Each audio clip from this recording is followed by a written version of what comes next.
Everyone's talking about Lovable. Look at this. They hit $100 million in revenue faster than Shopify, Slack, and even OpenAI. From the outside, it looks like the perfect business model. But after watching hours of interview footage with the founder, I spotted a big problem that could kill the company if they don't fix it. So I'm going to break down exactly how Lovable works using a simple framework called the Business Model Canvas. There are 9 building blocks. The first building block is customer segments. There are 3 main groups of people that use Lovable. The first group is founders. These are individuals with startup ideas but no coding skills. The second group is people at work.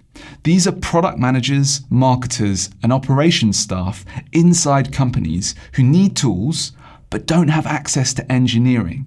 And the third group is personal users, everyday people who just want to create a website, a portfolio, or a small side project quickly. We're building for this 99% of the population who don't write code.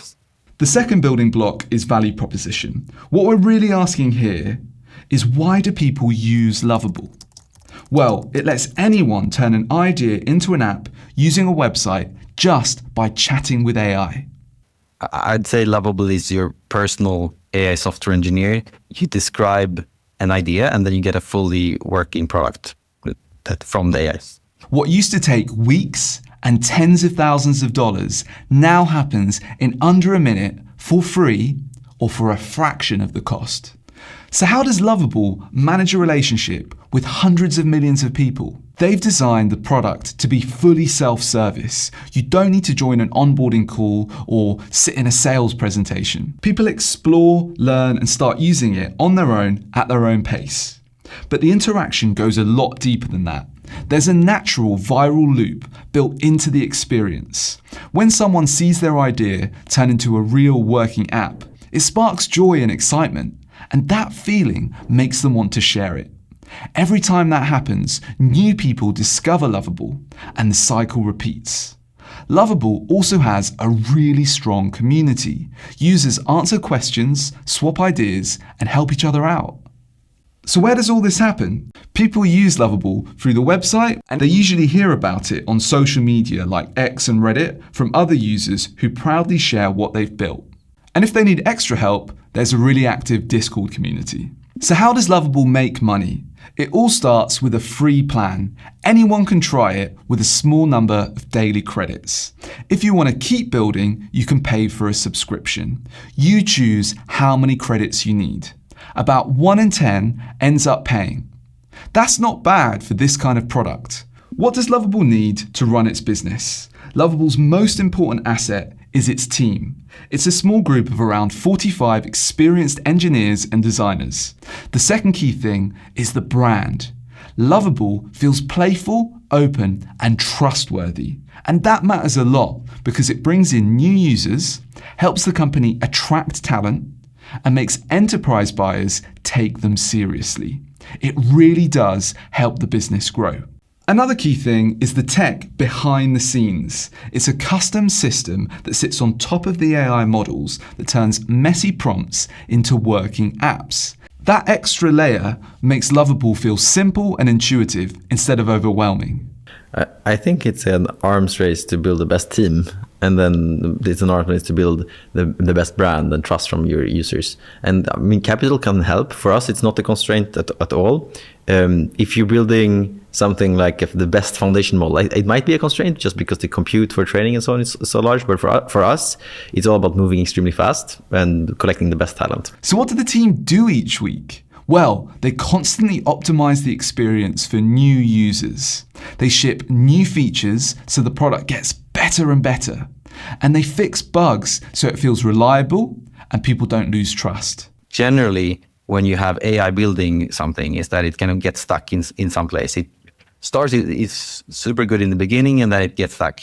What we did was to painstakingly identify places where it got stuck, and there's a different approaches, but address like different ways how we do it, but address the places where it gets stuck. Tune the entire system quantitatively and having a very fast feedback loop to improve it in the areas where it got stuck, the most important areas. It still does get stuck sometimes. So who are the partners Lovable depends on?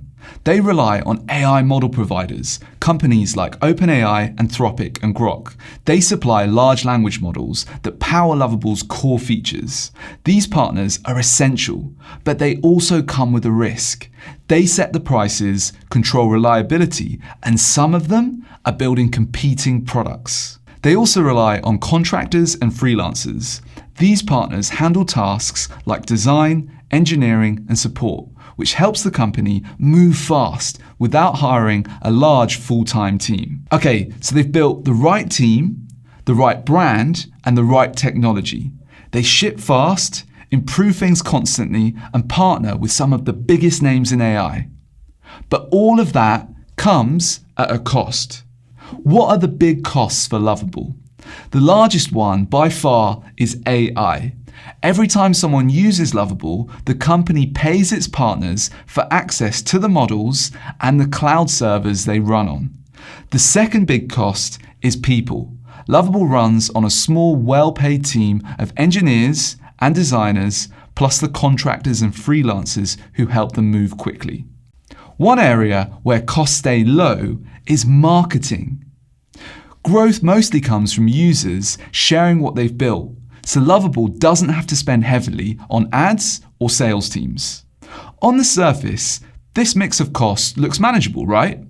But it hides the biggest weakness in the business model. Every time someone uses Lovable, it costs the company money. Most users don't pay anything. And when users do pay, most of that money goes straight to the AI providers. That flips the normal software model on its head. Usually, software gets cheaper per user as it scales. With Lovable, the opposite happens. The bigger it gets, the more it spends. That means making a profit is really hard. But here's the good news. The team can see the problem, and they're already working hard on ways to fix it. Enterprise customers are starting to sign up, which brings in steady revenue.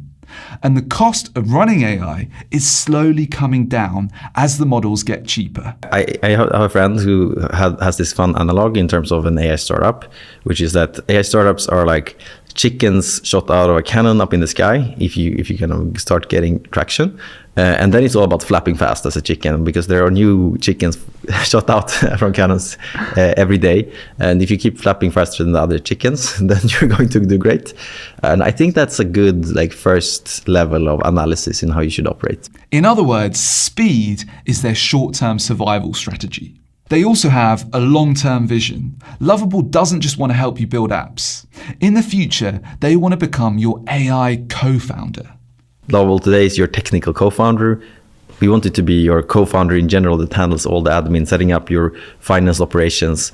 And if you're on a platform like that, you probably don't want to leave. If they pull this off, something powerful happens.